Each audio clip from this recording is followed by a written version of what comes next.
The young girl went on cross-country road trip with her fiancé. 4 months later, the fiancé returned home but the girl did not. Welcome to Guilty or Not. For today's case, we are visiting New York. It is a state in the northeastern United States with the total area of 54,000 square miles. The population of 8 million in New York, most populous city in the United States. Gabby Petito lived in New York with her parents and her younger brother. She was born on 19 March 1999, in the Blue Point, New York. She attended Bayport Blue Point High School and graduated in 2017. Her real full birth name is Gabrielle Venora Petito. In July, Gabby set off on a road trip from her hometown in Long Island with longtime boyfriend, Brian Laundrie. Brian and Gabby had recently got engaged in July 2020. According to their social media, they started their journey in June. With the hashtag #VanLife in pandemic 2021, she quit her job and become travel blogger. Gabby's father, Joseph Joe, and mother Nicole Schmidt, were worried about the trip, but they never stopped her from enjoying her life. Brian Laundrie was born 3 November 1997 in Florida. Laundrie's father Christopher Laundrie and his mother Roberta Richards were loving parents and respected in community. He grew up in Florida and his family also resides there. Brian was famous craftsman, model and TV personality, currently waxing stronger in the American entertainment industry. July 2, Petito and Laundrie started their trip drive across Long Island, in 2021 in Ford Transit van on with Florida license QFTG03. They concerted into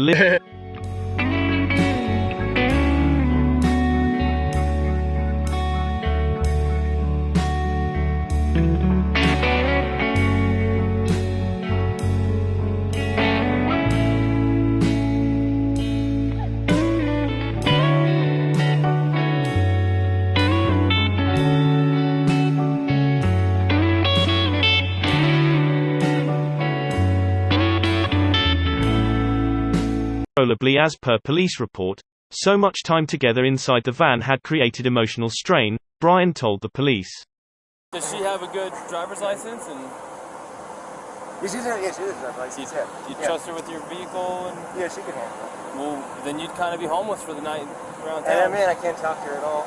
Well, and I've got to do the thing, so I can't go camping. We can tell her what it is that she needs to do to get through all this, and then let her know what your plan is. Here's the problem, though. If we take you up to Delicate Arch, you're going to be hoofing it from Delicate Arch all the way down to Moab Center Street, so that you can fill out that paperwork. Because if you're not there by noon tomorrow, you're going to be looking at Monday morning. Because it's early out Fridays over the office, so you won't be there after. You'd be looking at Monday morning before you could actually see her again.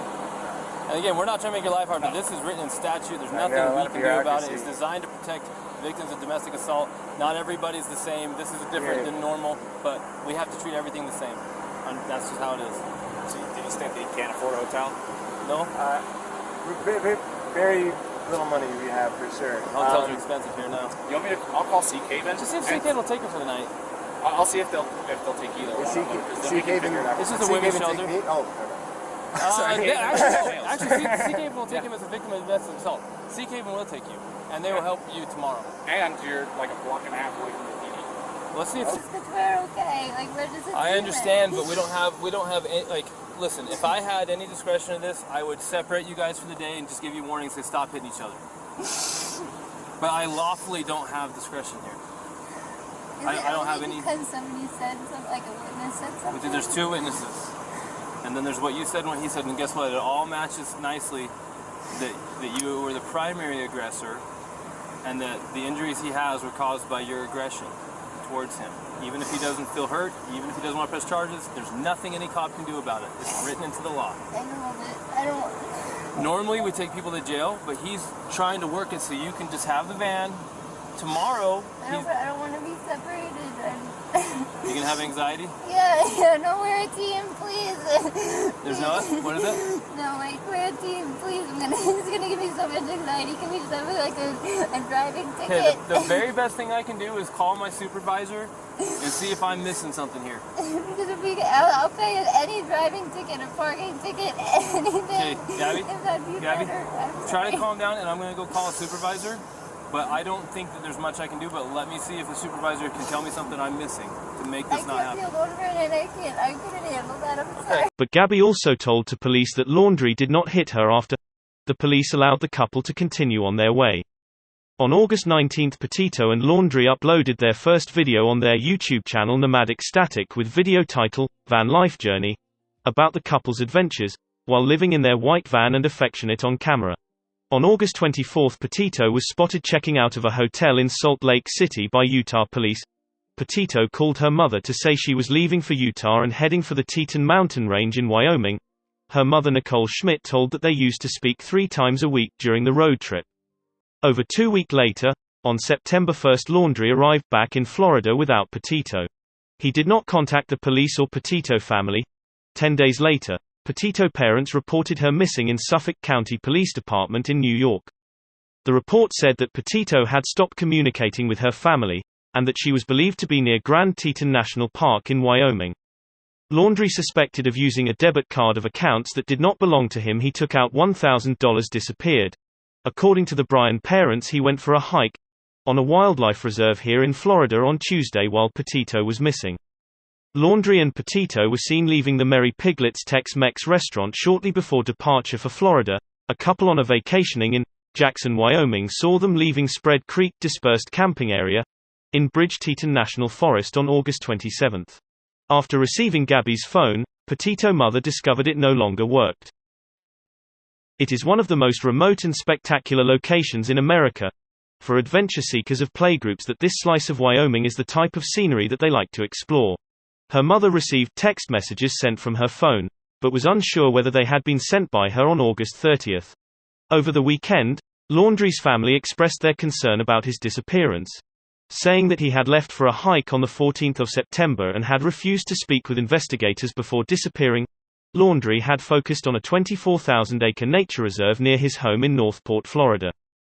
The investigators have not been able to interview Laundrie, nor have any details about how to assist them as of on September 15, according to Northport police, who are working with the FBI and Suffolk County Police. The FBI held a press conference on September 19 to share that they believed they had found Gabby remains in the Bridge Teton National Forest, on behalf of the FBI personnel looking for it. The FBI spokesperson said during the conference that the cause of death was not confirmed. The restaurant where the petition was last seen is 25 miles from Spread Creek. Activity in the vicinity of the Spread Creek dispersed camping area. Earlier today, human remains were discovered, consistent with the description of Gabby Petito. Full forensic identification has not been completed to confirm 100% that we found Gabby, but her family has been notified of this discovery. The cause of death has not been determined. The Teton County coroner identified Petito's body 2 days after the FBI identified her. Dr. Brent Bailey announced that a preliminary autopsy determined her death to be a homicide, though the official cause of death is still to be determined. Meanwhile, the FBI has issued an arrest warrant for Laundrie, whose whereabouts have been unknown since September 17, for using unauthorized devices, specifically the Capital One debit card. After Gabby Petito's death, it was found that a warrant had been issued on Brian Laundrie, in the search for Brian Laundrie in the Carlton Reserve near Northport, Florida, ended Friday night due to darkness after 7 days of searching. Police have been focusing on a 24,000-acre reserve near his home in Northport, Florida, where they have been using dogs, drones, and all-terrain vehicles.